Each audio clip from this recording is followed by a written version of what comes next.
everybody. Welcome back to another episode of Hold Your Peace. My name is Bruce Gray. And wow, I'm of course here with my wife, everybody. The great, the wonderful. It's Kelly Ryan. Hey, everybody. How's it going? What's up, Kelly? How are you? Oh, me? I'm fine. I definitely didn't have a crash out at home before we came here. No. Come on. I didn't know if you were going to bring that up on the pod. I will bring it. Were you trying to get ahead of me bringing it up? No, I think it's important to bring it up. You know, nobody's perfect, okay? And mind you, we live together, obviously, husband and wife, and so then we have to drive here, 40-minute drive. Yeah. Okay, and then we're recording a podcast. It is in all of our best interests if someone like me could keep it together before we have to record. Okay. I had a little crash out, and I'm sorry about that. And I think that the people deserve to know. Okay, and do you want to talk about the details of the crash out or no? I'll explain. Oh, no. Wait. Okay, no. You explain and I'll tell the truth. Okay. Okay. All right. So here's the deal. I been sleeping well the past week? No. All right. I'm a cranky baby. When I don't sleep well, I am not okay. All right. I'm loopy. I'm fun until I'm not. It goes from 0 to 60. Okay. So I haven't been sleeping well. And today I get up. I'm up a little later than I need to be. I have a meeting. And then I need to do a workout to get my mind right. Right. The run short. I'm in the bathroom. All of a sudden I drop a makeup palette. The makeup palette. The black eyeshadow breaks, goes everywhere. It really is everywhere. It is everywhere. And you know what? Let's just kick it off here. What do I do? Well, that's where my crash out began. Okay. Remember? Because I yelled and I was like, help me. I was like, I need paper towels. And he comes in, he has paper towels, he wipes it up. I shower. I said, go ahead and get in the shower. I'll clean this up. And this isn't like an easy spill. You see a spill on a paper towel commercial. They wipe it up in one fell swoop. No. This, I'm spraying it. I'm wiping it. It's getting worse. It's getting worse by the second. Every time you wipe it one way, it streaks. It's like the biggest bug on a windshield you could ever imagine. It goes and it goes and it goes. And it's frustrating me, but I don't let that be known to the outside world. Yes. Okay. But I can tell he's frustrated. I can feel his energy, right? Okay. I'm not frustrated at you. I'm frustrated at the idea that it's the situation. And I do the whole thing. I don't say one thing. Yes. I tell Kelly, hey, she had put a bunch of paper towels in the toilet. You put paper towels in the toilet, that clogs the toilet. I got to sit there and plunge it for fucking hours like an idiot. First of all, I put one paper towel in the toilet. The rest was toilet paper. No, the rest was toilet paper. Okay. Anyways. This is where it all falls apart. This is where it all falls apart. So then I'm getting dressed and I realize that I forgot to bring underpants into the bathroom. Now, our bathroom is not connected to our room because, believe it or not, we are not the fucking Rockefellers, okay? So I have to run into my room to grab underpants, and he politely goes, lets it be known. Lets it be known. Just say, hey, my angel. He didn't say my angel. My delicate hey, the blinds are open in the living room. I said, just a heads up, the blinds in the living room are open. Okay. And the blinds in the living room don't connect to the entire world. It's not like someone's out there with a telescope or anything. But there's a window across the way from another apartment building that they seemingly have put stuff on as to not see into our apartment. I think that they did that before we even moved in. But anyways, okay. Now, this is after I've already made the run. So whatever. So I hear him say this. It's in the middle of the run. So yes. I let out well, what do you want me to do?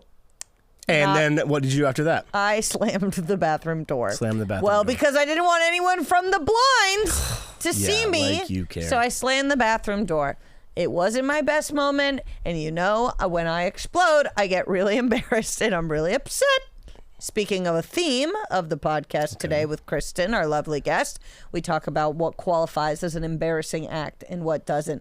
I would say that I was embarrassed today to raise my voice. It wasn't meant at you. It was meant at the world. And what did I say when you did that? Give a quote. He said, who are you talking to like that?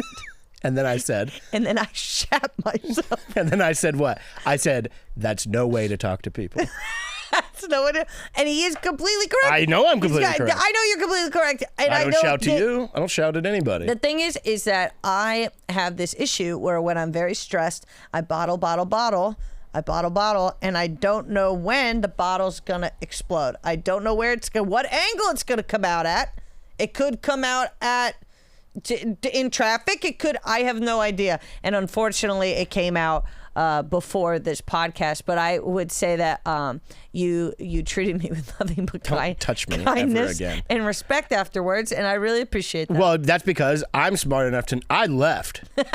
I just left. I went to get gas, and I let me tell you this. I left to go get gas and get myself a coffee. I'll tell you that much. Because you know what I was considering right then? I was like, before anything, I said maybe I'll go I got to get gas in the car. Maybe I'll go do that, and I'll also pick up some coffees because I'm a fucking sweet guy. And I said, you know what? No, I'll get myself a damn coffee. And I'm drinking this coffee at the gas station. Put gas in the car, and I'm pulling out of the gas station, and I had visions in my head of just going, just. Down the road, freedom, like fucking Bonnie and Clyde with the fucking scarf blowing in the wind. But it's you and your coffee and not me alone, quiet, free. The world is my oyster. I could just be anywhere I want. I could just go. Yeah, but no. Well, how was the coffee, the solo coffee? It was not good. See, it didn't do I anything. make everything better. I had to get here and have another one. Yeah. Because that coffee brought me back to 0. Yes. And then I had to get above 0. But also, I would say that you, how do I put it? Don't shout at people. That's also not true. I don't shout at people. Not you. Not me. Shout at other people. No, you can't shout at me. That's scary. And I wasn't really shouting at you. I was shouting. Okay. Yeah, I think those are different things. If you would have went into the bathroom and gone, fuck, that would have been shouting. I didn't shout but to you said, your what face. do you want me to do? That's what you said. Sorry, Aaron, are those in your ears? I didn't sound like that. And you slammed the door. The slam of the door was also because I didn't have pants on. Okay. Oh, and that's stopped you before. Kelly lives in this perfect world because we live with me. It's me, Kelly, and her sister. My sister. Kelly has free reign to be nude wherever she feels the need to be nude at. First of all. Oh, I got the freaking titty out, and everybody else. I don't have the luxury of nudity.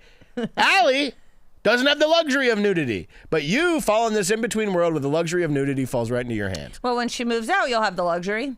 I don't want the luxury. I'm a private person. That's not true. Don't hey. Come on. People listen to this. Everyone likes walking around with no pants on sometimes. Okay. It's the truth. Don't worry about my pants. It's the truth. You know, I had a friend in college. She would say that her mom would walk around completely naked even if she had friends over. Anyways. The luxury of nudity falls. There's a gradient. But it's a great episode today. It's a great episode today. And you know what? I want you to watch this episode and realize how well I kept it together from the jump. Yes. Because I was in a bad mood. And I'm sorry. And I think I said sorry. And we have to go to Costco. And we have to go to Costco. And I told you I'd get you a hot dog. Oh, $1.50. What a fucking blessing you are. what a lifesaver you are that you have $1.50. Yep, I do. But it's a great episode. I thoroughly love Kristin Chirico. No, Chirico. Sorry, we just found that out. We just found this out. That's a big reveal. Correction. A very, very funny human being. You could see her on tour and coming up in Seattle, a few other places. And this is a great episode. She's a very, very funny, very interesting person. Yeah. And you know what? I say we get right into it. What do you say? I say so. This is a great episode with our pal Kristin Chirico, and we can't wait for you guys to hear it. Don't touch me. Goodbye.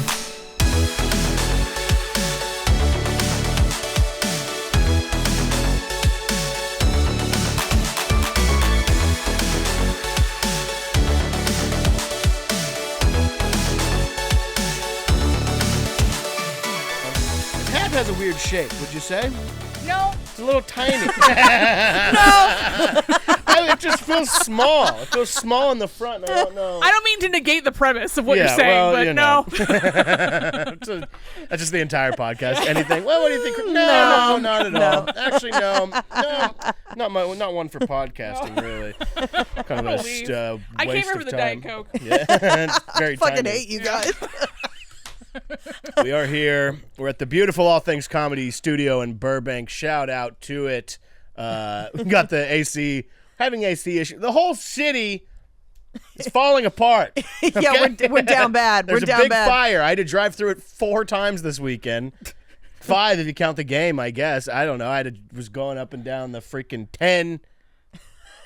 The 10, driving through the, and this is my thing too, and I'm not trying to, you know what, I know, look, we're just going to go into it. We're going to have fun. Yep. We're going to do it. But everybody, we went to the Dodgers game on Sunday, and they're like, there's the fire, and you're breathing in fucking lead and all this, and I'm like, when are we not?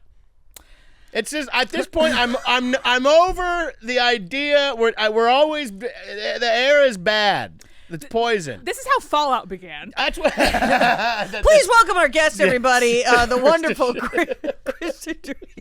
Kristin Chirico is with us. Kristin. I have something terrible to tell you both. Okay. What? It's actually pronounced Chirico. Really? Yes. Oh Are you my God. kidding me? We've been saying you for a Chirico year this, now. Chirico that. It's Chirico? It's Chirico. Like Jericho, like Yeah, Chris Jericho. The problem is there's never been a good time for me to say that you're pronouncing it wrong. Because usually when you're saying my name, it's because I'm about to do comedy. Yeah. And it's like, I'm not going to Excuse spend 20 me. seconds explaining Yeah, that you said and my then name of wrong. course, and then after the fact, you're not going to run up and be like, Like, hey, by the way. right. Yeah, so now this was right. the best time and the worst time, It is good, probably, yeah. to Now say. we're in it. Chirico. Chirico. Honestly, it's Chirico. kind of some stank on it. Chirico, we were putting some stank on it. Yeah, you're putting Chirico. some unnecessary stank on it. It doesn't need to be stank. Chirico. More Italian. Are you Italian? I am Italian. Okay, yes, excuse I am me. Excuse me. Sorry. Sorry for accusing me of being Italian. Yeah. I realize that in this big year of 1960, being Italian is still very controversial. Yeah. Let me walk that back. But anyways, the air is poison, and we're here to have fun. Wouldn't you say? Yeah. What did you say, Kristin Chirico? What did you say? Miss Chirico? Well, here's the thing. Now I'm not going to stop saying it. You can say, listen, it's Chirico. Listen, you have to pretend there's an A in it that does not exist. You have to, there's like a phantom vowel. I live downtown, so like I am in it. It's like happening to me like 24/7. You know, I think it's gotten to the point where like I just own like the big scary gas mask, and I just wear that all the time. And Really? That's just, yeah.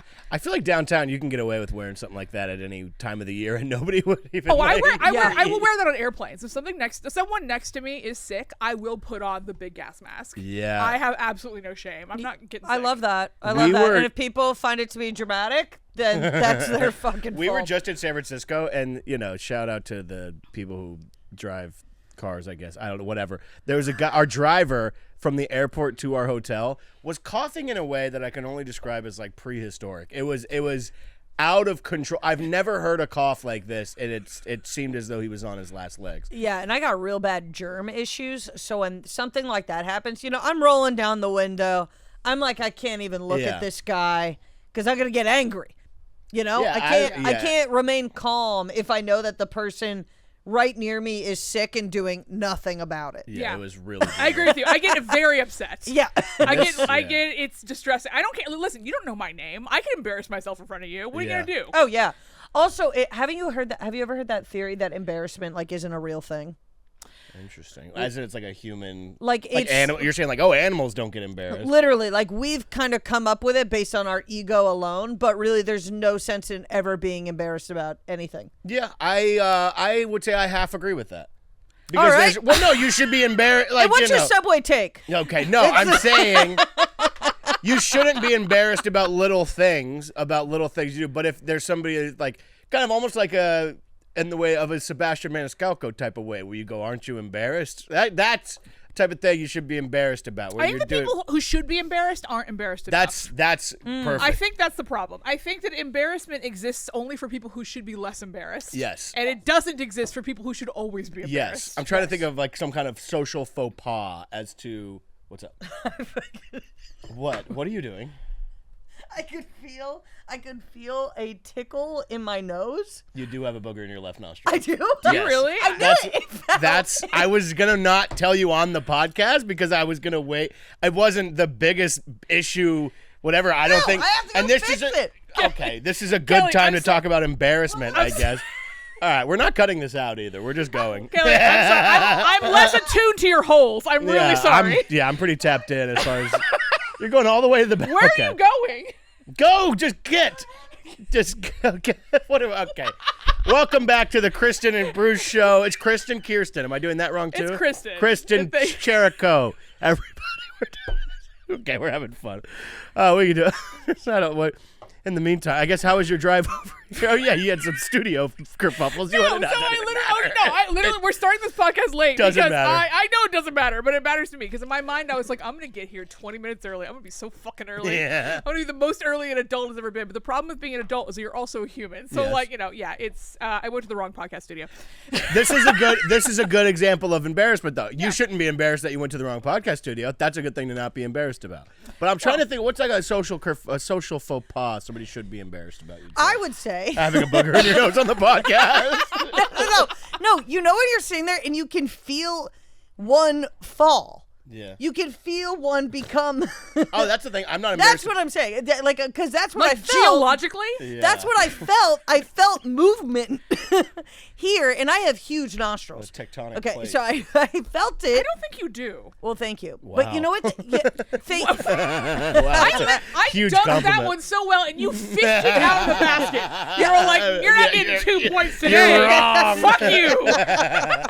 Yeah, no. And so I think a bigger faux pas is not telling somebody that they have a situation. Yeah. I was mostly under the impression the camera wasn't going to pick it up.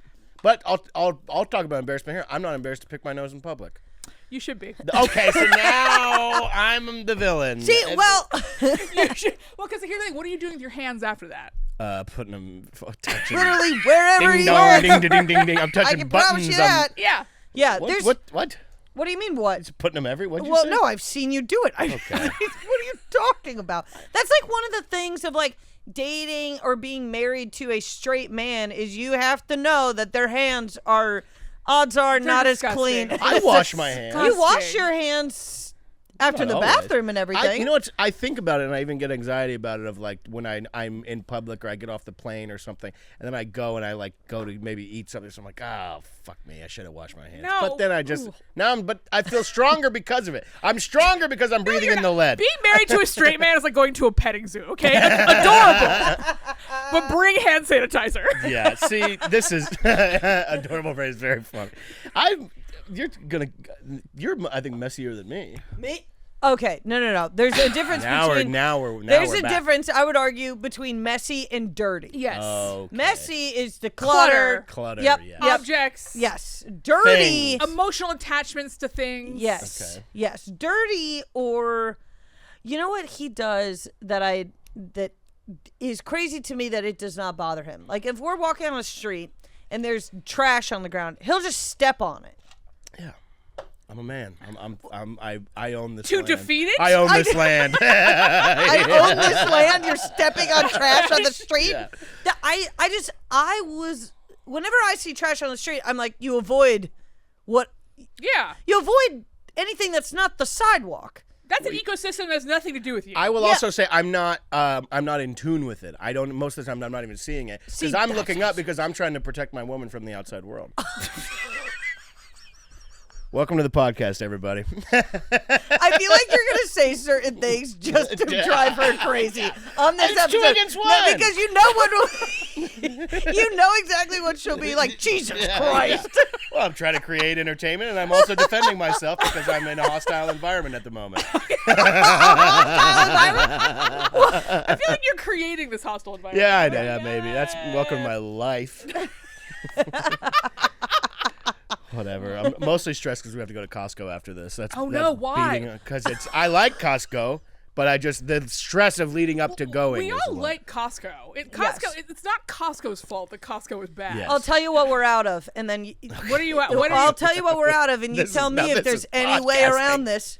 We're out of toilet paper, paper towels. Not completely out of. But you we're know, getting there not- to where it's like, why would I buy anything at Ralph's for double the price? We're getting there. But Dish soap. Tuesday afternoon is a great time to go to Costco. There is no good time to go to Costco. Sunday, I've been there on a Sunday. If you want to fucking go to hell, I've done that. I've lived it. I walked out alive, hot dog in hand. 150. So not alive for long. No, all beef. 150. Give my lady the soda. Who needs it? I do take the soda. I do take. I wish they had a if they didn't have an all beef hot dog, maybe I could enjoy it. Yeah. But no. Can you not have beef? Here we go. Wait, do you Can't have have alpha? beef, Do you have won't alpha gal?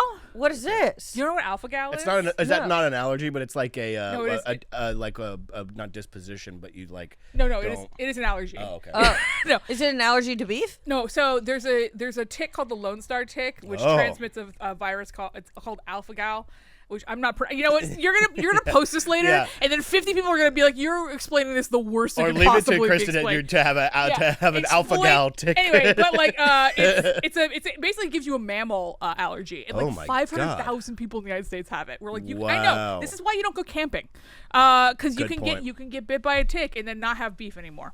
This is Wow. This and Lyme disease. Is this the same thing? Because people think that they're It's saying not the same thing as Lyme disease. well, It's like a the same idea. Because Lyme disease, I'm not trying to get Mr. Conspiracy here, but it was created by the government, 3 Mile Island, that kind of thing, released into your neck of the woods, and Oh, now yeah, everybody over to there. Connecticut, yeah. What does Lyme disease do? It makes you something. Weak. Makes you really good in Pretty- margaritas. Yeah, it makes you. It's like a my mom's That friend. got you I'm good. having a hard Fuck. time here. My mom's friend got Lyme disease and had it. I mean, it is a long battle. It where sucks. it's brewed. Avril Lavigne had it. And then that's why they're convinced that the Avril Lavigne that's here is no longer the actual Avril Lavigne, that she's been replaced by You know a what? different Avril I Lavigne. think both the real Avril Lavigne and the replacement Avril Lavigne, they can both go. I'm not. Canadian. I don't have a use for them anymore. That's fair. That's fine. That's fair. Yeah. That's fair. But no, there's a lot of conversation right now. Now I'm going to sound nuts. There's a lot of conversation right now about the government planting ticks. Did you know this? Well, yeah. Let's I mean, open do you it know up. that Google is releasing like 30 million mosquitoes? I saw that and I was pretty Yeah. excited. Yeah, I know. I actually like the idea that Google's going to make 30 million mosquitoes. Okay, here's the crazy thing though, is that it's actually not a bad idea. That's just for Google to be. Wait, why are they doing this? They're gonna bite you, and then you're gonna have all the information you need. You're gonna not have to look shit up anymore. You're like, oh, the capital of North Dakota is fucking Bismarck. You're gonna be set. So the reason for the mosquitoes were bioengineered to basically outcompete the existing mosquitoes that are killing people by carrying diseases. So like these mosquitoes don't carry diseases. So like, but they are able to outcompete like other mosquitoes. Oh, wow. So like it's basically like bioengineering to prevent like bloodborne disease via mosquito. I feel like you're on a real bug kick right now. Here's the thing. I know a lot of things about a lot of things, and like 98% of those things are completely useless. About these, I wonder if you'd be able to pick them. There's not gonna be branding on them or anything. On the Like you're not mosquito, gonna know the mosquito. You're not gonna be like, that's a Google one, actually. You know what I'm saying? Or if you get bit by it's one, wearing like a little fleece yeah, vest. yeah, it's like a little, it has a pocket fucking brand. Right It has there. weird opinions about like Yeah, AI. Oh my god, dude.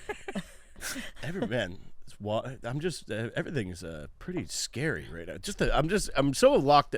Are you scared finally? I'm not scared. I am scared, but I'm not scared. I've completely given up, I think, on the idea of like that anything is ever going to be good overall. Like everything's There's too the small things. No. I'm just talking about the bigger picture. It'd be like when people are like, "Oh, it's on like these long threads," and people are like, "Here's what you're breathing in from the Boyle Heights fire," and I'm like, "Then fuck it, whatever."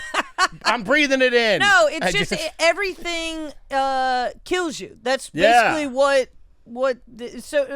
even the healthiest people I know, they get sick, and I'm like, well, this doesn't make any freaking Well, that's the whole sense. thing where like We were everybody talks told- about like the marathon guy who had a heart attack while he was running and this, that, the other. It's Well, like, the first guy to run a marathon died after a marathon. That was like the whole thing. Really? Really? Yeah, he ran a marathon, then immediately died. As far as I'm concerned, you're my Google mosquito. You know everything.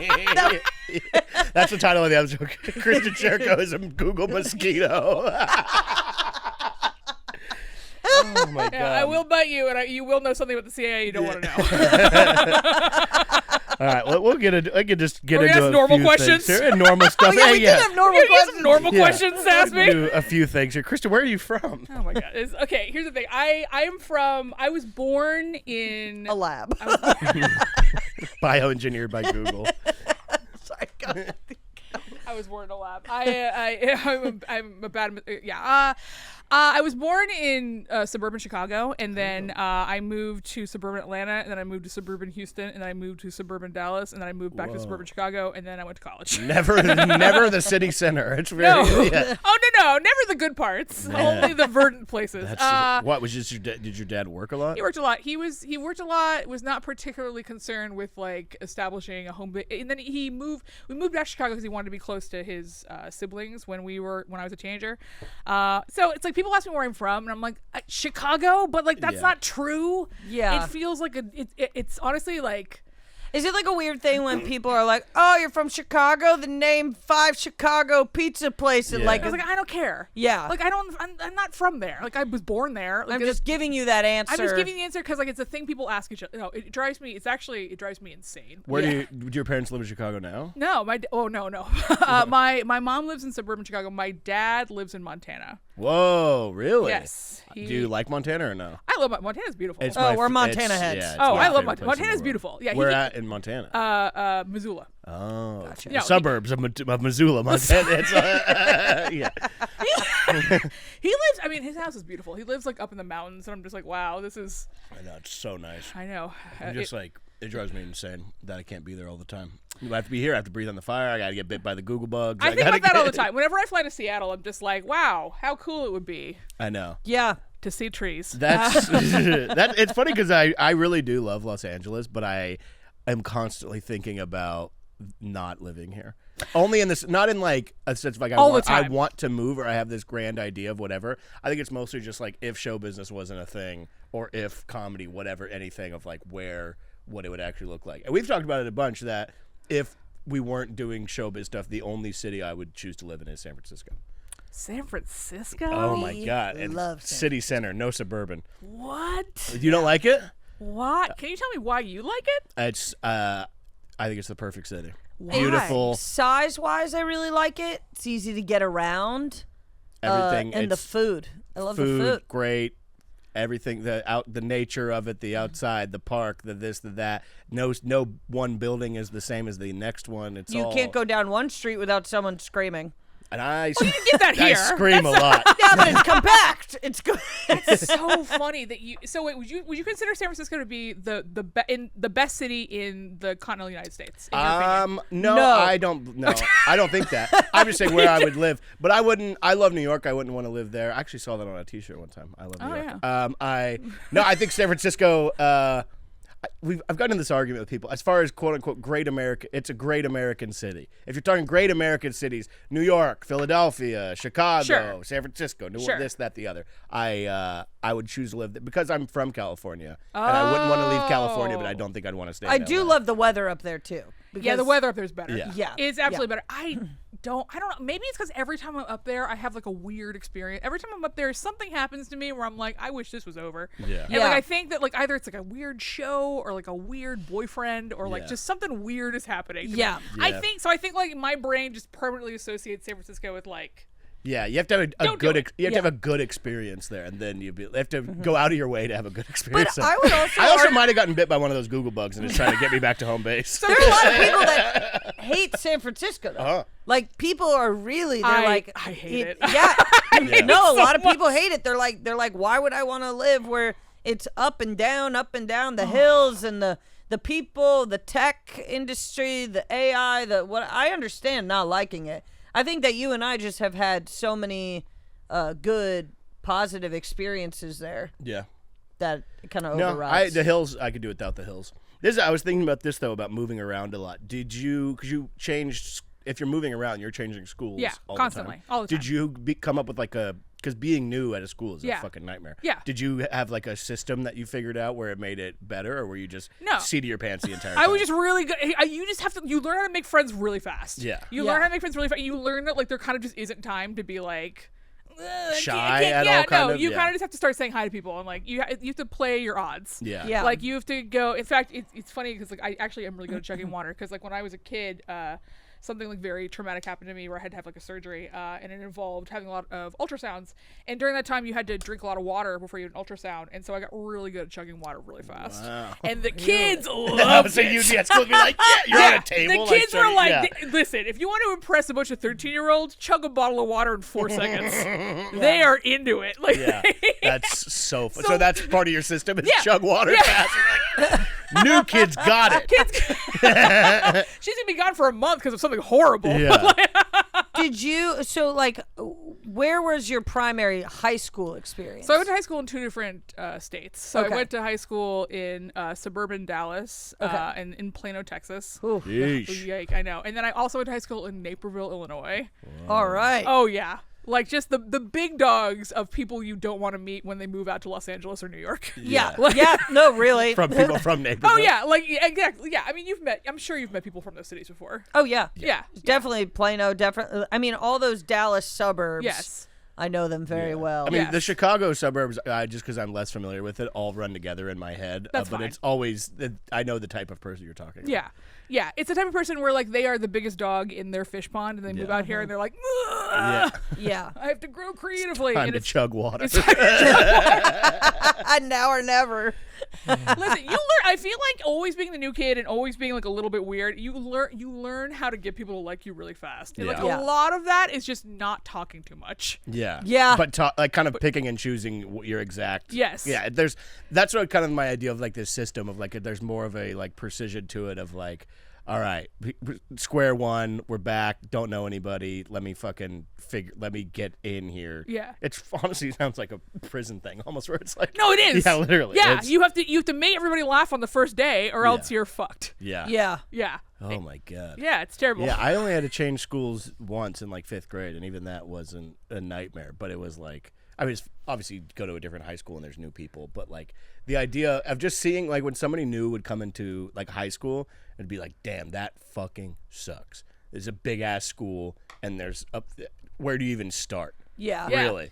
It's interesting though, like hearing you say, like, you know, to not say too much, make them laugh right away, like kind of being calculated in how you display yourself. Because now, knowing you who you are now, I don't think I've ever heard you hold back what No, you've had to say. Kind of, it's funny because that's what I was gonna ask of like, what'd you want to do if you weren't doing this like comedy stuff? But in reality, it's like that exact formula you gave of like changing schools, doing this and that is what lands you in stand-up comedy. Yeah, like for sure. 100%. No, 100%. Where that lands you. Yeah. Well, I've also learned, I've gotten good. Here's the thing, is that I know you really well, and I understand that I can talk to you about all sorts of shit. Yeah. But that's not the case. Every person is different, right? Of course. Fair. So it's like, look, listen, every time I call my dad, I do my one-woman show called Everything's Fine, and I don't need anything, and I'm really fun to be around. Yeah. And, like, it's a very different thing than if I was talking to you about something. So Yeah. it's like, every person, I mean, if you think about it, every person is an audience of one. Yeah. No, honestly, that school thing, it makes sense exactly because you literally are ground up every day building this thing of like, all right, like I said, alone, like one by one, brick by brick, we're in it now. Yeah, Yeah. and you will fail a lot. You will fuck up a ton. I mean, like, I don't think I was like a super popular kid, but I definitely was a kid who like learned a lot about how not to like be at the bottom. Yeah. Yeah. Or honestly, to stand out in the wrong way. Yeah, Yeah. I mean, like, well, sometimes I did that. But Yeah. it is funny you say that because, like, I do sometimes wish that like I shut the fuck up like a little bit more because I Yeah. do like, especially like filming like my own podcast now. I've been filming videos for so long and thinking about like videos that they're shorter, and so like you can take 45 minutes of footage and make it short, and it's like whatever. Yeah. A podcast is not like that. A podcast is you have to make sure that you are not like sticking your fucking toes in your mouth for an hour straight. Yeah. Every time. Yeah. And that is harder. I think Yeah, especially oh, yeah. when you're not the one, especially I think when it's someone else's thing and you're not the one who kind of has the last say on like Yeah, what exactly. it actually looks like. Exactly. That's why whenever when people were like, "Hey, fucking go hard," and if you regret saying something, just let us know in like the next 2 weeks. We've had to cut entire stories because the person just kept saying names over and over again, and we're like, I mean, get it out. Yes, feel frry. We gotta cut this. In the moment, I'll listen to pretty much anything, but I'm just like fucking.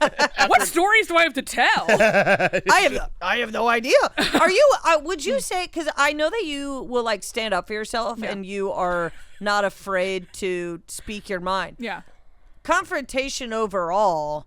Do you like it, or do you try to stay away from it? No, I hate it. It's awful.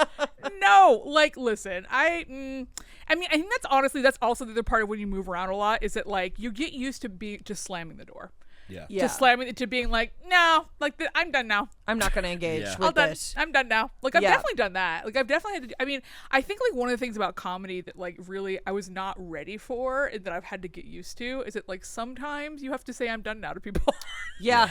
And you have to do it a lot. And it's like, ugh, I don't love that there's like that many people I have to do that to. But like, yeah, it is the truth. It will keep you safe. Learning how to say no to people, especially because like all of us want opportunities and whatever that you don't want to come across as like either ungrateful or too good for or whatever it is. But learning how to say no and being like, I'm no longer involving myself in whatever this is. No offense. Yeah. Huge no offense to whatever you whoever want to do it, but I personally have no part in this. Yeah, I don't think I'm necessarily like afraid of it. I love small levels of confrontation of like arguing with my friends over nothing. That's a blast. That's kind of I think the basis of a lot of my friendships is that we're literally over the smallest thing of arguing in a fun way, not in a way of like you fucking did this to me and I think you actually fucking did, but like little shit like. I don't know this is why it's popping in my head, but like we had done this show and this guy initially had hit me up and was like, hey, do you and Kelly want to do this show together? Like this guy that doesn't know Kelly. I was like, yeah, for sure. And like out of town, set it all up. And this guy's kind of a dickhead anyway, but then made this whole thing of like Kelly Ryan coming to this thing and like all this. And then like and it's not even me being like, I deserve whatever, but it's like, and then in the corner, very tiny, whatever. And then like my thing, and I was like, well, that's odd that you hit us up to do this thing together and now you're doing all of this. And then I waited until he had paid me, he'd given me the money when Kelly was on stage, and I was like, hey man, I was like, what you did is fucking bullshit. And I gave him this whole thing. I was like, this is fucking insane and you're a fucking moron. And then he was like, well, why'd you wait till now to fucking say that? Like, he's basically like, why'd you wait till I paid you to wear? I was like, because I'm not fucking stupid. Yeah. I was like, because I'm gonna wait. I'm not gonna interfere with, and I think that's kind of a maturity thing of like not when I was younger. Yeah, when I was younger, I would have been like, what the fuck are you doing? Like before the show, I saw all this leading up to the show, and I was like, all right, well, I'm already planning on going to this place. Whatever. Where were we again? Outside of Sequoia National Park. Oh. Yeah. Oh. Because we like made like a whole weekend of it, like the whole thing. Yes. But then I was like, and whenever I was younger, I would have immediately been like, what the fuck are you doing? This like just more kind of what you're saying of like learning when to be like, no. Don't get in the way of your own money. 1,000,000%. Don't get in the way. Don't get in the way. That's honestly I feel like don't get in the way of your own money is something that I think about a lot. Another thing I think about is if what I have done is something where if someone told someone else about it, it would be clear that I was the asshole. Yes. I need to apologize. Yeah. Yes. That is kind of it's like, what does this sound like outside of me? And then it's like, but if they report that and they sound insane, I'm fine. Yeah. I'm fine just not talking to you anymore. Yeah. Yeah. I have no issue. Like there are certain things where I'm pretty stubborn on, but in regards to like if someone says like, hey, you hurt my feelings, I'm very like, I'm so sorry. Genuinely? I actually hurt your feelings. Like I'm like, I'd never want to do that. Yeah. Well, you're a big cupcake. You have Yeah, Kelly's tough girl. But Kelly. I don't actually want to be an asshole. Like No. It's like I'm jokey, whatever. Like sense of humor wise, I think it's fun to pick on people and your friends pick on you, whatever. But if someone actually came to me and was like, my feelings are really hurt, I'd be like, I'm a fucking monster. No, you're a big cupcake that has like teeth and frosting like on it. Yeah. Yeah. Happy birthday! I agree with that completely, and it's kind of even leading into the next thing of kind of getting That is so true, though. I will literally look at someone, and I mean it genuinely, but I'll have like a miserable face. I'll be like, I love you so much. They're like, are you fucking sure? Yeah. And I'm like, I mean it. It is. I think, and it's also the male-female dynamic of it. Where it's like, obviously, like, don't get in the way of your own money. And I do think in stuff for guys, mostly with that, it's also lean as far away from getting your ass kicked as possible. Like, there's like there's a very overlying idea of like, oh fuck, if I do this, that, and the other, I could pretty easily get my ass kicked right now. I'm trying desperately. Do people try to fight you? I feel like you're not someone people would try to fight. No, I would say not in this city, but like when we go to Bakersfield, I'm like, anybody could fight anybody at any point. Is that why you want to go to NorCal? No, I mean, nobody's fighting in San Francisco. I'm trying to get away from fighting. No, I mean, people just sue each other up there. Every party, I mean, still in like bars everywhere and where I'm from, people will just fight. But like, even I had to, like, every party I went to in high school ended because people fought. The end of it. That's a good way to end a party, though. But that's everybody knew the party was over when the fight happened. Or I remember I was with a friend of mine, and there was like, this is a few like years ago, but we were at like a gas station in Bakersfield, and there was this like 40, 50-something-year-old dude, like, I just know this type of guy, and he was like getting pissed, and my friend like said something to him, and I was like, hey man, I was like, just a heads up, like, that guy will fight you.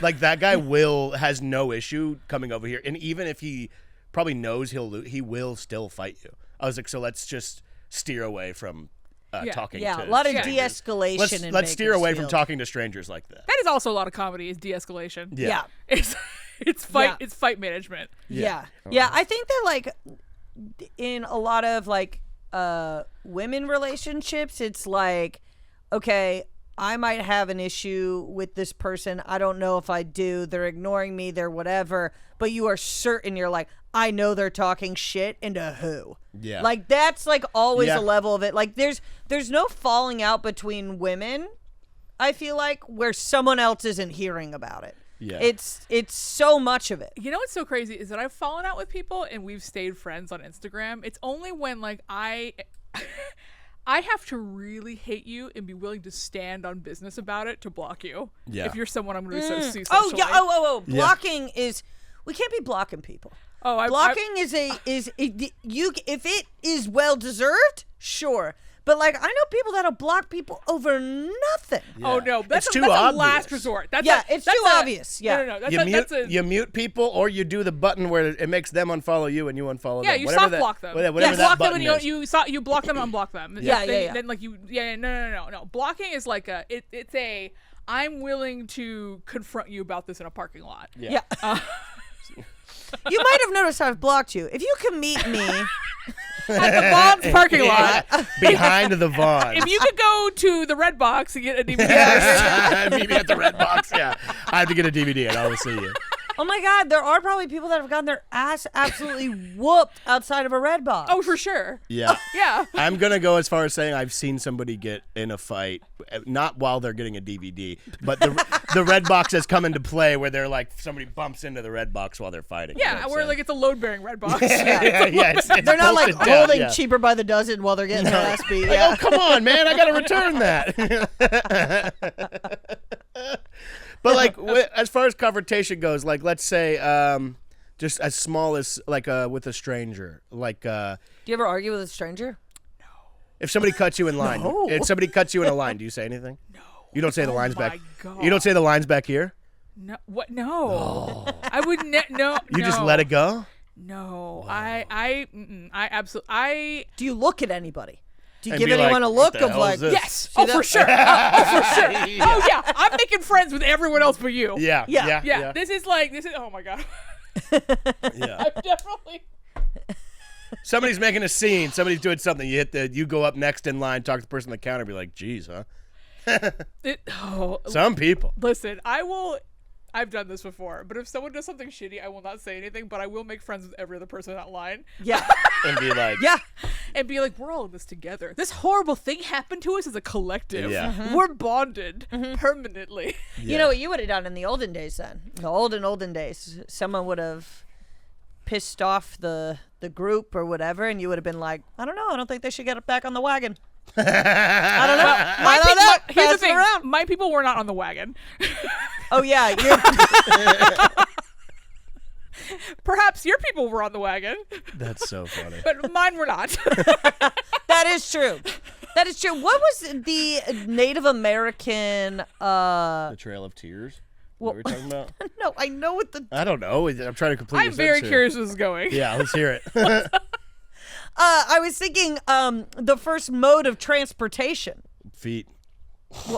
Well, yeah, and then the horse, wheel, right? yeah, then Those the were horse. Well, but two main things? horses weren't until colonial contact because horses are not indigenous to North America. No, horses were like a mind-blowing thing. They called them Yeah. what is well, that's like with it was like something dogs. They had dogs before. I forgot but also horses were more plains natives things. They wasn't like I'm berries and baskets. I'm not teepees and arrows. Yeah, they were like sacred dogs. So, like when when Native American people saw horses for the first time, they were like, Jesus fucking Christ, because it was people were like on them. They were like, by God, that's fucking insane. Yeah. Or like it was like Spanish. And then they got better at it. They literally got better Started at it. riding than on the them. side. Yeah. That's So funny. That's so funny and embarrassing. And speaking of embarrassing, you come to Conquer here, they take your horse. Oh, Yeah. fuck. Yeah. But yeah. Yeah. Imagine they just kicking the dirt. And being Lots like, of things oh. are not indigenous. Like tomatoes are indigenous to North America. They're not indigenous to Italy. Tomatoes are imported to Italy. Yeah. Take that. Because they're indigenous to South America. Yeah. It's actually at my grandfather's funeral. I remember the priest was just like, you know how I know God is Italian? And I was like, okay, I'll bite. And he was like, because he invented the tomato. And I was like, and I remember thinking like, oh, no, you're wrong. Tomatoes are indigenous to South America. Yeah, but They were brought to Italy. So God isn't real. Did you? Oh, no! So even in a moment like that, when somebody, let's just say, it's obviously a different type of scenario, do you let them have that? Well, yeah, Or it do was you the be middle like, of my grandfather's well, you're funeral. not gonna so I couldn't stand up I couldn't and be be like, like- excuse me. Yeah. And I'd be like, idea here would we be go again with the thing. That's so funny. So we'd be like, so why are you an atheist? Well, because tomatoes are from South America. I will not be explaining further. Honestly, I have said that before. So you just completely steer away. Do you think confrontation in general with a stranger, or like, have you ever been asked to leave somewhere? Have I ever been asked to leave somewhere? Like a bar, or this or that? No, I have never been asked to leave somewhere ever. I am preternaturally afraid of breaking the rules. Wow. I am not a rule breaker. I'm a person who follows all of the rules. It's why you didn't know how to pronounce my name for a year. Kelly is a lot of the same way. I do whereas- not. I don't like breaking the rule. I don't. First of all, I am not. I am too loud and too clumsy to be slick. I'm not slick. I'm not getting away with things. I'm not getting away with anything. I'm not getting away with shit. So like I know that like, oh my God, it used to drive me absolutely crazy whenever I would have coworkers who were like blonde and thin and white and were just kind of like, well, you can just do whatever. Like, who cares? It doesn't matter. And it's like, it doesn't matter for you. For you. For you. For Yes. me, I will get caught right on the carpet for that shit. This is so funny that you say this. Okay, so we have a dear friend who I love very, very much. Tiny woman. Okay. Very stereotypically attractive. You know, whatever. So we're at the Dodgers game, and we're leaving, and Bruce had already crossed over the street. The security person looks at me and goes, no. "Please wait. Do not cross. You might get hit by a car." Okay. Please wait. Do not cross. You might get hit by a car, right? And so I go, absolutely. I'm not going to upset the crossing guard, whatever. My friend Yep. just darts across. And she looks at me and she goes, come on. And the security guard looks at me and goes, really? And I'm like, I didn't do do anything. She did it, but I'm like, listen, if I tried to do what you just did, Absolutely not. You would have got hit by a car. first of all, would have gotten hit by a car. Would have gotten hit by a car. Then all of a sudden, I'm an idiot. There's an article about how I got hit by a car because I'm dumb and can't follow any of the rules. the front page of LA Times. Front page of LA Times being like D-list comedian hit by car. People are at the commenting going, Dodgers who? game. Completely. That's why you can't do anything stupid as a comedian because everyone will know, but then they'll be like, who is this? Yeah. Yeah. Like Yeah. none of us are Never heard of them. There are like 10 of us that are at the level where making news of some kind makes sense. But the rest of us, it's almost like a ha-ha, Yeah. you know? Yeah. I agree with that. I think I I think I probably think I'm more slick than I actually am. But for sure. Yeah, for sure. I definitely I bend here and there. You know what I'm saying? I bend here, bend there. But when you get caught, it is the funniest thing. Wait, what do you? It is because I have this theory that men enjoy being bad to a degree that is. It does not matter if it is stealing a candy bar or shooting somebody. Being bad is fun. Being bad is a spectrum. It's a spectrum. There's a new ideology just dropped. I feel like even like a guy that you'd be like, he's a really good guy. He loves to be bad in tiny little ways. He's microdosing evil. Yes. Yeah. So being bad is fun. Yeah. There's a for people without anxiety, maybe. Yeah. I have anxiety, but it's not. I'm trying to think of an example of. It will be like you somehow skip all the something in touch tunes or something where it's like, you said I pay extra money to get the top to the top of the touch. No. Skip things in touch I'll tunes? I'll put my shit to the top. I want to hear it. You find ways to be sneaky in ways that I would never look or someone else would never look, and then when you get your way, you're like, I did it. But then if you get caught, you're like, you go in, you become so small. A little boy, you think? Yeah, getting caught sucks. Being bad is fun. Getting caught is not fun. It's like It's my big. Yeah. me soaping, hell yeah. Me reaping. So you've never Oh been. no, I have to. Oh no, this reaping. I got this part. reaping appointment. You've never been kicked out of somewhere. You've No. never been asked to leave. No. Are you somebody where if you look at a situation, you will go, I need to excuse myself? Yes. Okay. Yes. Yeah. Oh yeah. I never even got a detention in high school. Wow. I was like, Me neither. honestly, that kind of surprises me. Friggin' nerd alert, dude. Well, I would do things in high school that were sneaky, but the only person that got hurt out of the whole ordeal would be me anyway. Yeah, see, in high school and shit like that, I never got in trouble for any of the, I never got in trouble for big things. I mean, we would leave school every single day and smoke weed. What? I know, pretty cool. I did. But I never got caught doing that, or like, How? we just jump over the wall and come back at a certain time. Are you older than me? When were you in high school? 2000, I graduated 2011. What high school? Is this just... I would have never gotten away with this. Never in a million... We would- Bakersfield. Trillion, bagrillion years. We had it to the point where sounds like prison, but legitimately sounds like you have the security guards on payroll. But we would bring the security guards food back for if we went and got food or we went and whatever. We'd bring them stuff back to shut up. Not every public school... Okay, so here's the thing This is very real deal public I should talk school. about my public school I went to 3 Yeah. years. So Yes. my public school at the time it was built, this is the one I went the second for the last 3 years of high school, was the most expensive public high school ever built in America. At the time it was built. Excuse me. So As far as the building itself, as far as the building Yeah. itself, Reverend Jesse Jackson actually brought kids from the public schools in Chicago to basically shame us and being like, why is it that like these fucking stupid kids in the suburbs get to have this beautiful school and like other kids don't get to have they this just beautiful scared school? straight on you guys with inner city children. They basically brought like students from Chicago public schools to be like, look at this, like basically to be like, look at this school. You should go to this school, not Yeah. these fucking assholes. these Yeah. white devils. I mean, That's crazy. he was right. He yeah, but wasn't wrong. how much I guess what did your high school look like that made it that it was like a holy shit, this place is loaded? Oh, it looks like a Richard Scarry high school. It looks like it looks like there'd be like a worm driving an apple, like fucking, in like the front portico. Like if I was to show you a picture of this high school, you're like, oh yeah, that's what a school looks like. That's Yeah. that's what a beautiful. Interesting. It has like a carillon in the front. It's like red brick, and like there's a huge auditorium, and there's a pool, and there's a gymnasium, and like and then like it just looks like the definition of like a school. It's like it looks like you would pay money to go there. It's really, but yeah, no, I mean like it's.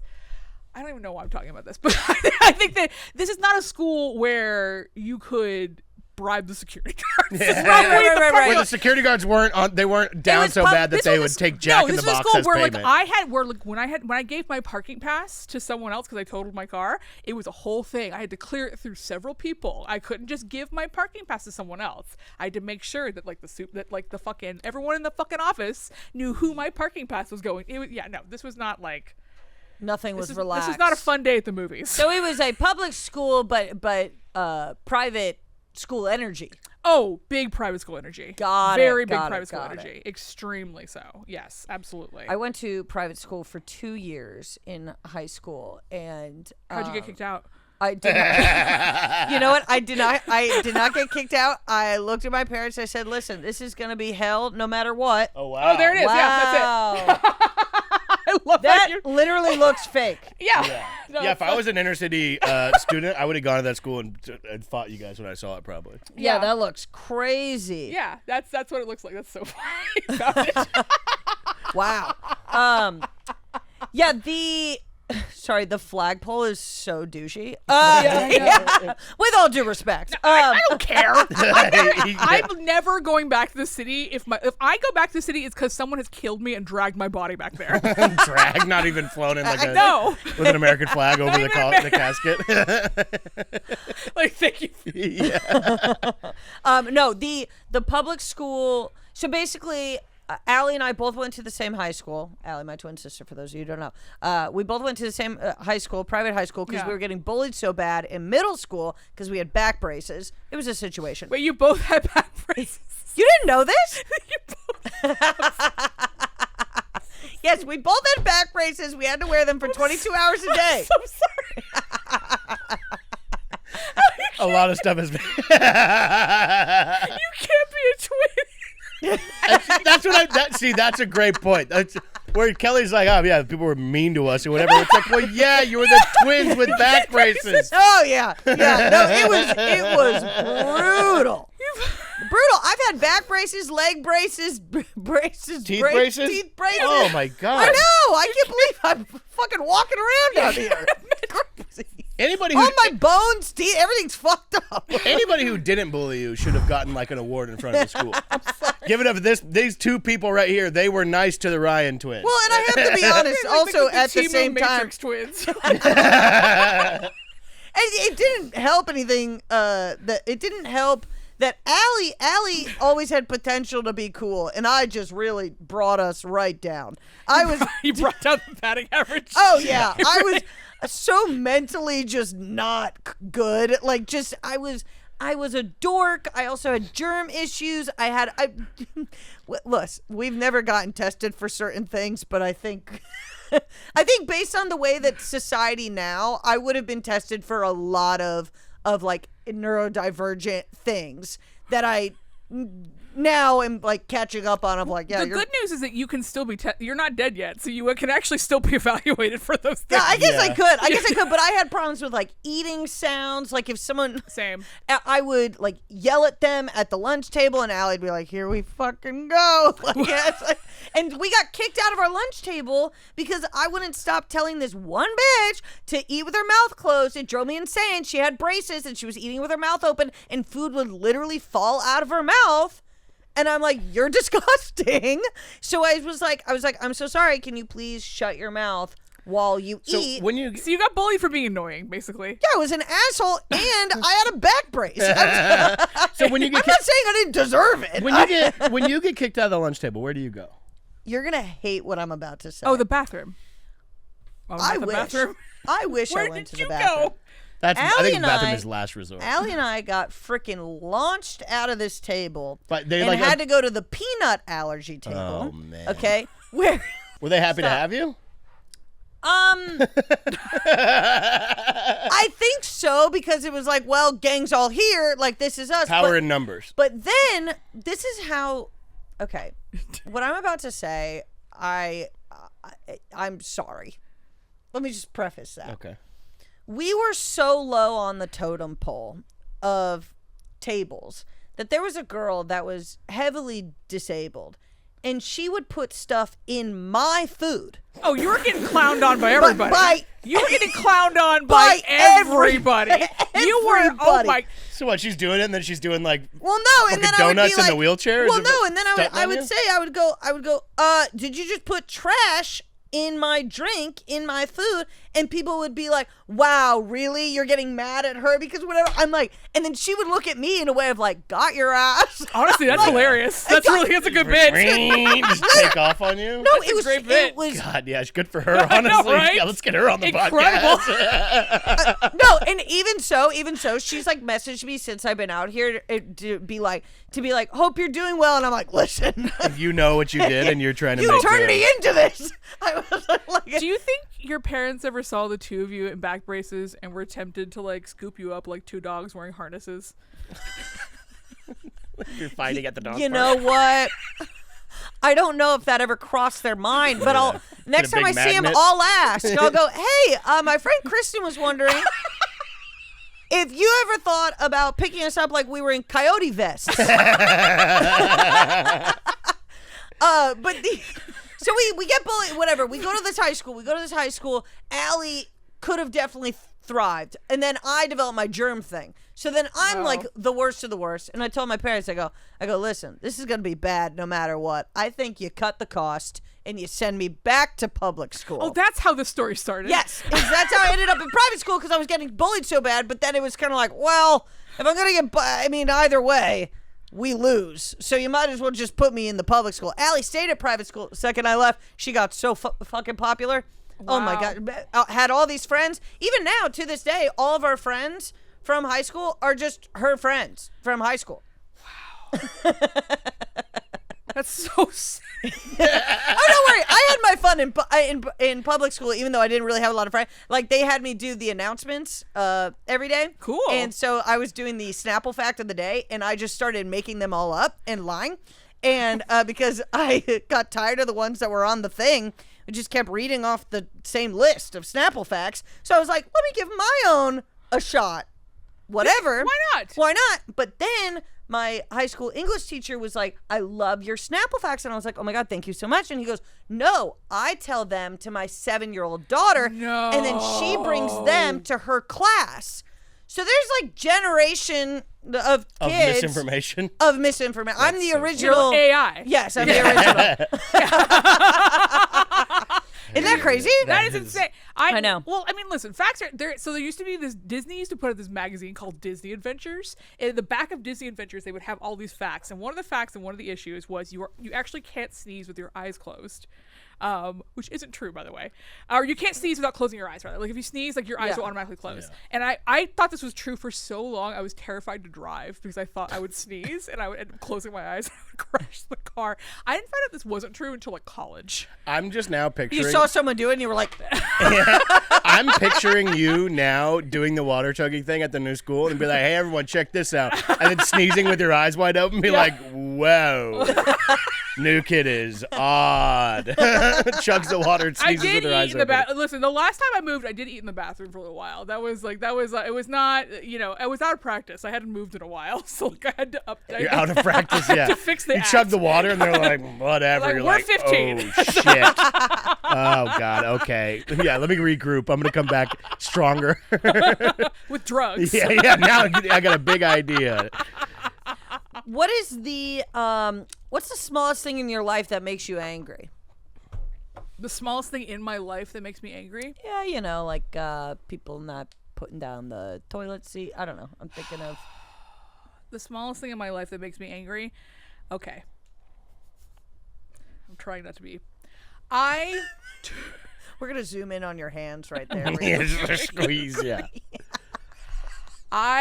Okay. I don't think there are small things that make me angry. I think like the thing that like I need to let go is I am exhausted by the fact that men in entertainment are not good at networking with women in entertainment. They are terrible at Interesting. it. They are terrible at it. They don't, it's like they don't default to it. It's really hard to get in their circles. You have to work extra hard to do it. It drives me up the fucking wall. I realize that it's a kind of a forest for the trees thing where it's like each person is an individual person and you have to like think about like how to approach each individual person. Sure. But it drives me insane that in the big 2-6 we still are like, it's still so I feel like I was promised a future for women that is so much worse than I could have possibly imagined. Oh, I couldn't agree more. Just so much worse. I don't know. I don't get mad about small things. I only get mad about the biggest things possible. I get mad about the CIA. Do you think what you're saying, do you think that it's like kind of a microcosm thing of that a lot of men don't know how to talk to women in general? Not in a way of like, hey, what's going on? But like just in general don't know how to talk to women, or like I think men have been told, especially in our industry, that they've been hit over the head over and over again of quit sexualizing the women. Right? And they're just like, well, but what else do we do? Literally. I don't think they know how to do anything. Are you crazy? I think a lot of them, if they have never had female friends, that they're literally like, now they're 40 years old trying to figure out how to make a female friend. Yeah. Yes. Yeah. I mean, at your birthday party, actually, the other day, I was talking, Jordan Thulis? Yes. Yes. Okay. Yes. So, literally... I was talking to him, I want to say for like half an hour. And I was just like, my brain was like, oh, you're gay. You're obviously gay. Because like nobody talks to me for this long unless like they're gay. And like... And like to the point where it wasn't even like a thing that I decided, it was just a thing that I knew. And like to the point where I was like, I think like he said hi to Kevin Sullivan, and I was like, oh yeah, because like all now you're definitely gay. I was like, oh yeah, because like all the gays know each other. Yeah. And he's like, oh, I'm not gay, and I was like, well then why? I said, because I had 4 drinks, I was like, then why are you still talking to me? I was like, this is so confusing. I don't understand. Like I'm very used to knowing that, like especially in Los Angeles, you talk to people who you deem useful. And if someone is not useful to you, you generally move on very quickly. And so it's like, it's something you get used to. It's something you have to like kind of habituate yourself to. Yeah. And like, I think that like we do it without even thinking about it. Yeah. Because like our honestly, it's kind of a self-preservation thing. Our energy is limited. I think it's more or less I think that there's a lot of people that have that idea of like, because you can kind of see when someone is looking past you or through you. Oh, for sure. But I think it's also I would say I'm less guilty of doing that, but I'm very guilty of I don't have the energy. I don't have the time for people that aren't funny. Oh, for like, sure. it's just there's nothing I can there's not even me being like there's nothing I can get from you, but there's nothing that can come of this in any way between the two of us whatsoever. You're gonna be out of here sooner than later. I just don't have the energy. Well, and the worst part of that, when you do let people in that are not working as hard as you, but they're nice people, right? You don't want to be mean, because you're like, I'm not saying you're not nice, I'm not saying whatever, but when you're putting in a certain amount of work ethic and someone objectively just is not, then all of a sudden you start moving in this direction and they stay right here. And they get very like, why am I not moving in this direction? And that's a very hard conversation that you don't want to have with anybody. But I'm good at being quick and polite. Like I'm not gonna like if I see somebody that I'm like, everyone is. I'm not gonna be like, oh look at you, whatever. I'm just like, hey, how's it going? Good. Oh, next. Like not like I'm just already moving past it just because I'm like, hey, all right.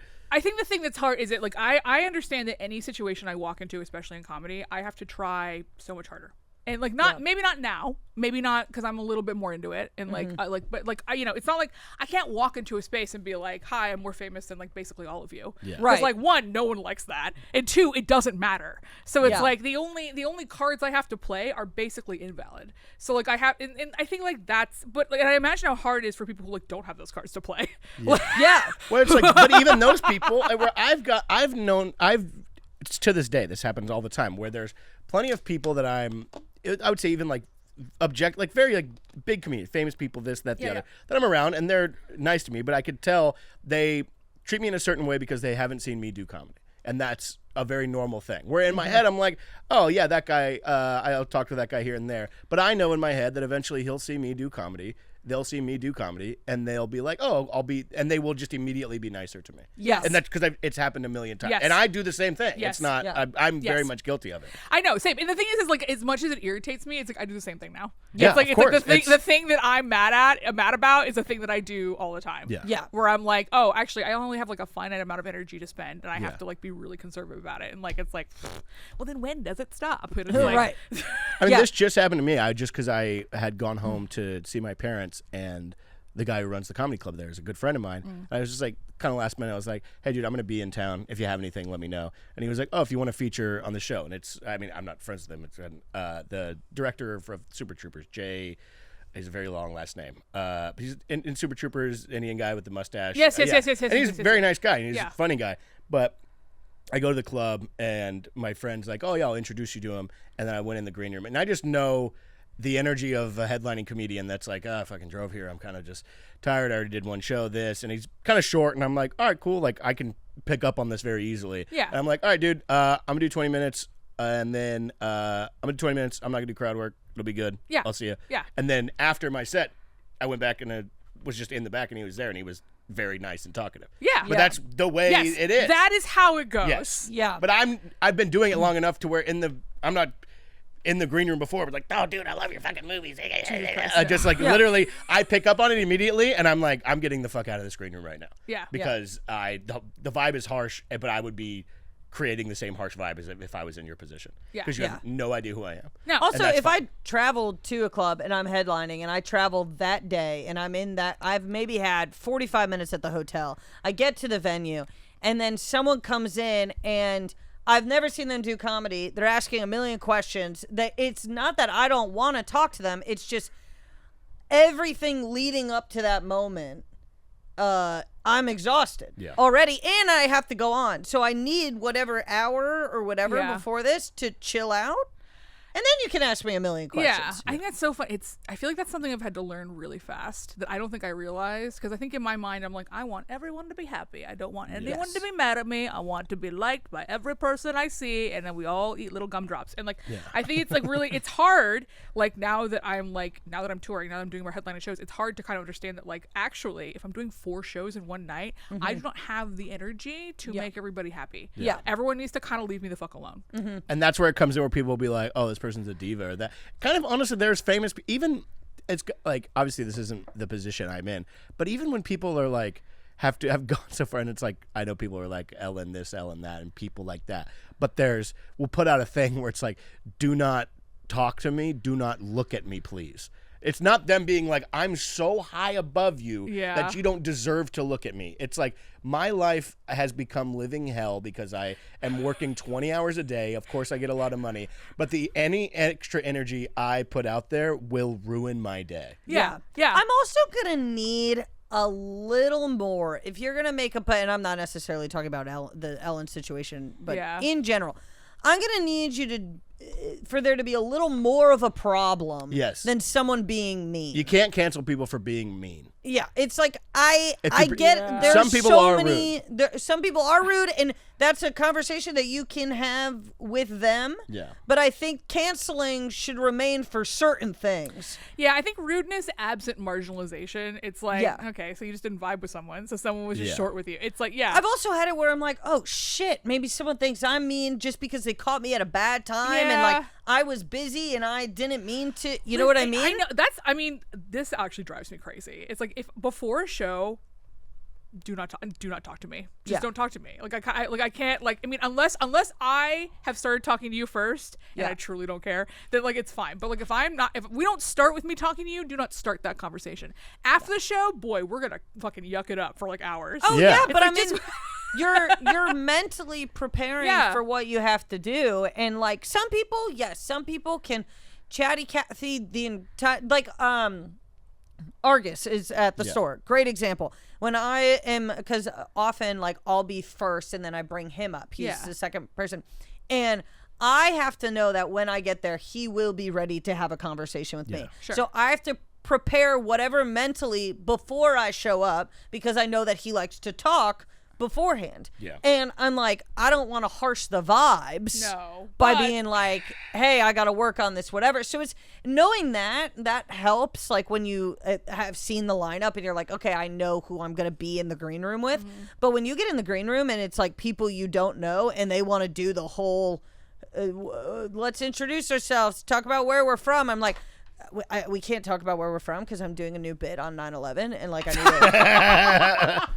If I say this wrong, it's going to sound like I was down with it. I'm going to get in big trouble. Yeah. So like. That's so funny. We can kind of start pushing towards the end here, I think. Yeah. Oh, wow. I know. I can't believe how fast I know the time has gone by. Oh, wait. No, that's a good question. What? Ask me. $10,000 on the line. What topic are you bringing up to ruin a dinner party? Bitch, I'll do this for free. Here's the thing. I know you asked if I was confrontational earlier. I'm not in terms of individual transgressions, but I will make a situation uncomfortable by telling you something about like United States history or politics that you don't want to know. I have no problem doing that. I drop those little bon mots all the fucking time. I will gladly tell you why your favorite president is a piece of shit. Yeah. I will gladly do that. I have done that. I've been doing that for like 10 years. Yeah. See, that's a fun one to me. See, because we can go around the table. But the thing is that people get so, oh my God, people get so really upset mad about it. Well, because like the thing is like people get very, I mean, I've talked about this before, but like I feel like we are very vulnerable as Americans to strong men, and that includes both like strong men on the left and on the right, because we have a very like we have a very inflated sense of like American exceptionalism, and we apply that to our leaders, and we assume that like our leaders are capable of fixing all of our problems, and it means that like people are drawn towards people like Trump, but it also means people are drawn towards people like Zoran Mamdani, where it's like, especially like he's in a position where he's like the mayor of New York City, where like institutionally that's a very powerful position, and it allows someone to make a lot of changes really quickly. But that is all to say that no, people get very attached to their favorite little guys. Yeah. And they don't want to hear about it. Well, because everyone, I think that they look at them as heroes in their mind. Like we have so much media that focuses on being a hero, being the top guy, being, this baby girling of George W. Bush has to fucking stop. It's funny because it's now it's weird. Like a not like perception, but it's like a comparison thing where it's like I guess it wasn't the worst thing ever, and compared to whatever now, like what we're dealing with now, and it's also like the recency of it versus being like, man, I mean, he's kind of this like, oh, him and Michelle Obama are good buds. It's like, would you shut the fuck up? No, it's like, oh, okay, he only killed millions of people who don't live here as opposed to millions of people who do live here. It's like, what? No, it's like every single president has killed millions of people. Yeah. And it's like, I don't think that like we should be being like, oh my God, they should solve mysteries. They should have a fashion show. Like I've gotten to the point where I have that same kind of issue, but I very much have gotten to the point with like especially certain things where I think the biggest example of it was I was at my parents' house the day Nancy Reagan died, and my mom, and I think I was more in my political whatever era, whatever you would call it, but my mom was like, oh God, she was just so beautiful. And I was like, yeah, she let her friend die of AIDS in the hospital. And I literally made my mom cry on accident. And I was like, when I left there and I was like, I probably could have just said nothing. I would have done it again. I would have done it again. I'm like, God damn it. I was like, I could have just said nothing and everything. And I'd be like, fine. And also, she sucked a lot of dick. Yeah. I like that. I would be like, I would have gone back. No, I've only ever made one piece of merch. The only piece of merch I ever made, it was a track jacket, and on the back, it has like a little embroidery that says, "Go to hell and say hi to Ronald Reagan." Which is like my favorite thing to. I mean, because like people baby girl that man too. It's like speaking of people who had dementia in office. Yeah, like, it's the recency thing too. I think where now everybody is like everything is so as bad as it is right now that everybody's like, oh man, I guess it wasn't as bad back then. Whenever in the moment, it's like for you. Yeah, 100%. Yeah. It's always a for you. It's always like I was watching some podcast of two people talk about it, and they literally verbatim, and it's funny watching it because now like you could spot it so quickly.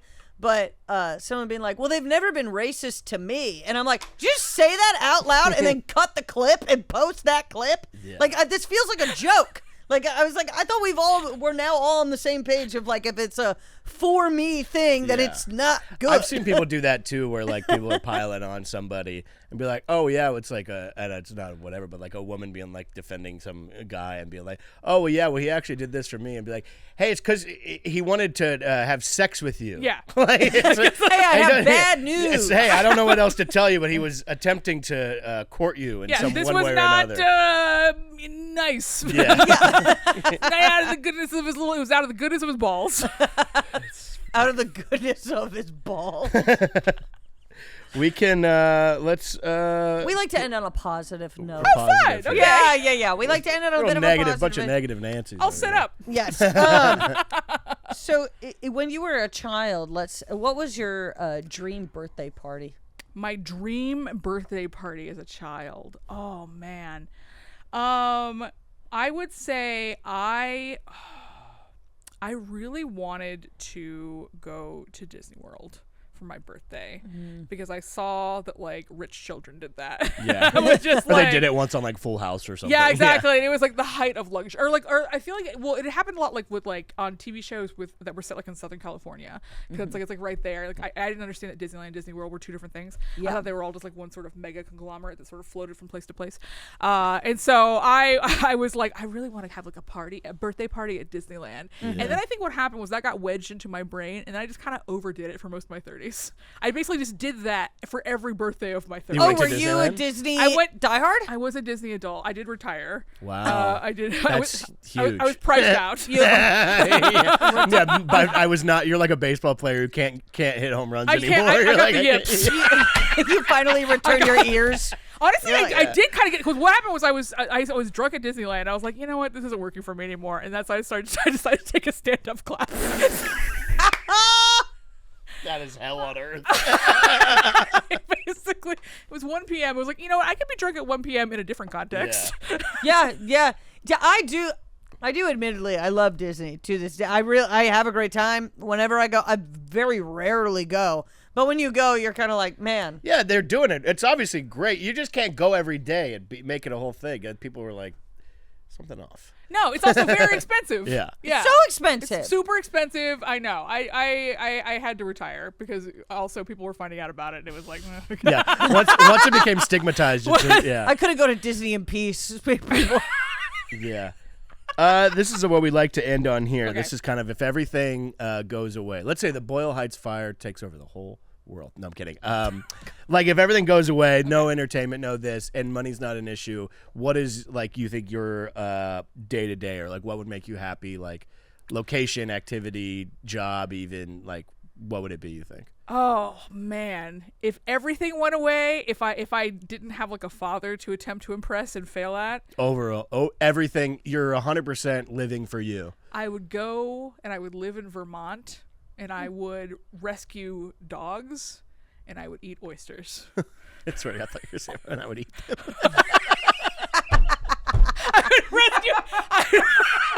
I would rescue dogs, and then I would slowly cook them over the course of several. So you're just saying you're in Vermont, and you have like a lakeside kind of thing, like, or even like a oceanside kind of. I would live in the woods, and I would just wear like flannel, and I would rescue dogs, and I would just eat shellfish.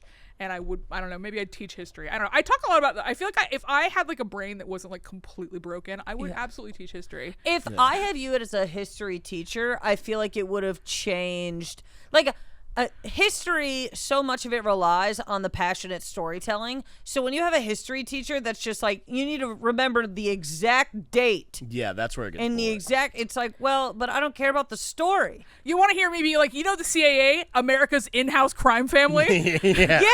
Yeah, the kooky teacher who has a spin on it. Yeah, that's. Yeah, I would love to have you come in, be my history teacher. You like, I have 19 dogs.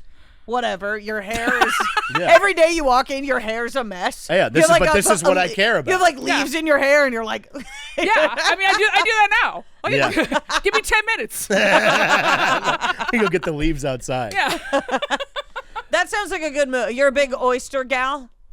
Oh you yeah, say? oysters are He delicious. likes oysters, too. Oh my god. I do like oysters. I can never. There's a plane to break because there's so many people I know that are like not like knowledgeable about oysters, but like really are like, give me fucking 12. But I'm more or less in the mindset of the egg, whatever it is, of like when I go somewhere and we're like on the ocean, I'm like, bring me 2 oysters. I feel like I should be eating oysters. Yeah, he'll do right 2. now. He'll do 2. I want to get more into it. Oh, Kelly oysters. is so extra disgusted by oysters. It's a texture. I have texture issues. You get the creamy ones. You don't get the briny ones. There's different types of textures and tastes of oysters. And you can get like different. Listen, I love oysters. Here's the thing. I had to Google when I was on the East Coast how many oysters is too many oysters in a day, because you actually can OD on oysters. Yeah, you can. Yeah, you can. You can get heavy metal poisoning. Yeah. And I on. was eating like 36 oysters in a day. Turns out that's like too many. 36 oysters can't go through TSA. She's going off. Kelly no one knows literally, why. we were talking about oysters because she was like, man, yeah, so many people love oysters. And I was like, yeah, they're good. And she was like, no, people don't actually like them. They do it. Literally, she was convinced and didn't realize people were doing it for any other reason than it was an aphrodisiac. I did. I was like, Kelly was like, yeah, people do it because it makes you fuck. yeah. I know. And I was like, why don't you just spend time with people you like? I do. Oysters. I whipped myself and ate 36 oysters. My friends. 4 days in a row. It's incredible. Well, terrific. Kristin Chirico. Yes. Where can you find it? Where can we find you? Oh, I am going to be in Seattle on August 2nd, and I'm going to be in Santa Rosa, California on August 6th. Ooh. Also, all my other tour dates are KristinChirico.com. That is also where my mailing list is. That is all my information. Awesome. Do you have an Terrific. Instagram, perchance? I do have an Instagram. It's Kristin Chirico. That's literally my Instagram. Perfect. Someone took Kristin Chirico. I don't know why, and I never got it back. So I'm So rude. it's Kristin Chirico. It is. I get it. Mine is This Is Kelly Ryan. Yeah. Like you have to, because there's so many Kelly Ryans. Yeah. Apparently not This as original. is Kelly Ryan. This is Kelly Ryan. What about you, Cakes? What's going on? Oh, me? What is going on? All shows and everything. KellyRyanComedy.com. And this is Kelly Ryan for my Instagram. Woo! At Bruce Gray, GRAY, online, BruceGrayComedy.com. A lot of stuff coming up. We'll see you there. Goodbye. Thank you, Kristin. Thank you. Yay, thank me! Yay!